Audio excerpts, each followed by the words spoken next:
as far as listening to it, as far as how it translates, I think that anyone, oh, I, sorry. I think that anyone who feels that you don't need to be listening to recordings like that on a very fine playback system needs to have their head examined. Yeah, I I'm agree. sorry, for lack of a better way of putting it. And I also think that this whole I guess pushback against listening to music like this, or any kind of music for that matter, on really, really high quality listening equipment is silly. Because when you start, and people who, but in fairness, when people say this, I have to accept the fact that they haven't done it themselves. They don't know what it is. They don't have the experience yet. Because if they did, especially if they're listening, they're really listening, not hearing, but listening.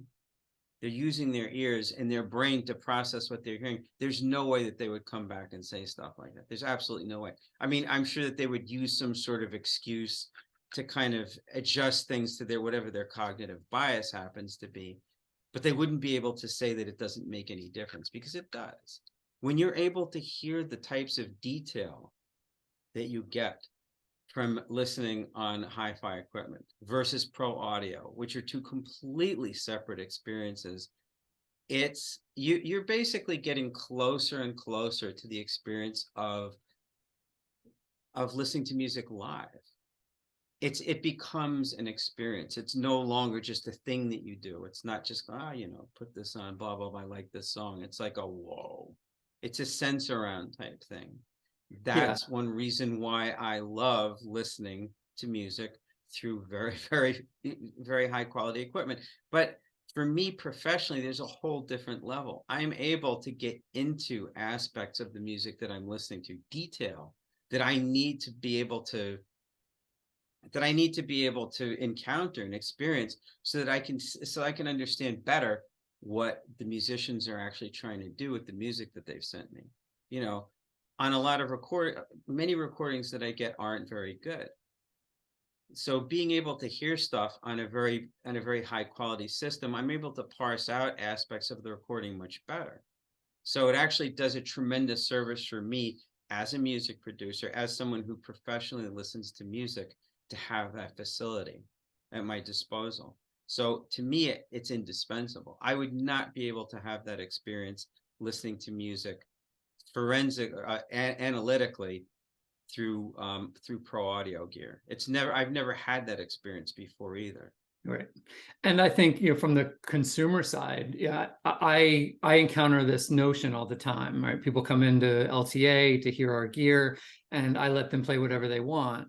And whenever someone comes in and plays metal or hard rock or anything, they tend to apologize in advance. And I have to dispel them of this. And I say, look, metal, just like classical, or in many audiophile circles, it's more this type of music is more accepted. Frank Zappa is the same way, right? So almost the more complex the music,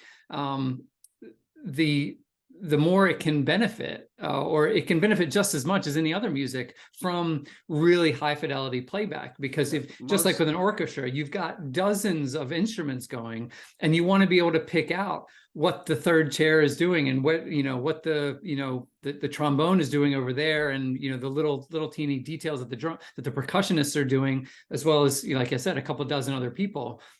Likewise, in a metal band, you might have 3 guitarists wailing all at once and 2 drummers. But the more fidelity you bring to that, the more that you can understand the music and truly hear it. Most important, did it sound better or didn't it? That's it. Did you get more from it or didn't you? If you didn't get more from it, fine, don't get it. Don't buy the equipment. Listen to it on your Beats and your MacBook Pro or whatever, or your phone. Do it like that. Right. But if you got more out of it, then bring the experience into your life. Enjoy it. It's more often the sort of from the other side of the the audiophile purist will call it, will, you might sort of look down upon a certain types of music and say it's, you don't need that, right, for this. And I am pushing back hard on this notion that there is any sort of right music. Well, that's their problem. That's their problem. System. Yeah, 100%. But the reason why I bring it up is that has filtered down to some sort of, like I said, the people come in and they will apologize for it, and I tell them, you do not need to apologize. This is what you like, and this is what you like to listen to. And I bring up the examples of Frank Zappa and classical all the time to try to put them at ease, to say, look, this music is just as deserving, quote unquote, not that anything would be more or less deserved, but just as deserving to put on a hi-fi system and to have the weight of that than any other music out there. I think it's great to be able to listen to a really badly recorded album on hi-fi gear for many reasons, one of which is that it's a comparative experience for me, because I can listen to something that was well recorded and see the difference, but you also get so much out of a badly recorded album on hi-fi gear, because you can hear all the little subtleties, all the nuances. You can hear the hum of the guitar before the guitar actually starts playing. You can hear all kinds of stuff. You get deeper and deeper into the vibe of what's been recorded, as opposed to listening to a crappy MP3 where you can't hear anything. And it's just so pixelated and ugly that you're being pushed further and further away from the core essence of what this music actually is. That's something that people don't understand, because there's so many levels. And Nicholas, I know you know this from your own experience. There's so many different levels of experiencing digital music. It's not the same thing as analog. I mean, I think that there's obviously levels to listening to analog music as well, but you can get to a point with analog music where you've got a decent system and it's like, yeah, this is pretty good. And you don't have to spend, staggering amounts of money on getting it better and better. Of course you can, and it will get better, noticeably so, but it doesn't have to be like that. With digital music, I find that you can actually spend thousands of dollars on a really good system and still wind up with something that doesn't sound great. And you can go deeper and deeper and deeper, and gradually your experience of what you're listening to becomes something completely different, something that you didn't even expect.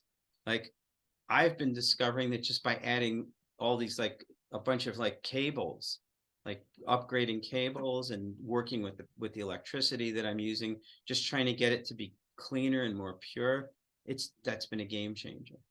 It's absolutely made such a difference. And each time I add something new, I just go deeper and deeper and deeper into this unbelievably powerful experience of music listening that, frankly, I have never, ever had before. I mean, it becomes this magical thing where you're just sort of like blown, your hair gets, whatever hair you've got left. We don't have a whole lot in our cases, but it's just, you're just kind of pushed back into your seat by it, and you get to the full emotional weight of whatever's there. Whereas listening to pixelated music, which I guess is what I'm calling it, MP3s, I like that term. Yeah, it's a whole different experience. Like there's like a wall, it feels like, between you.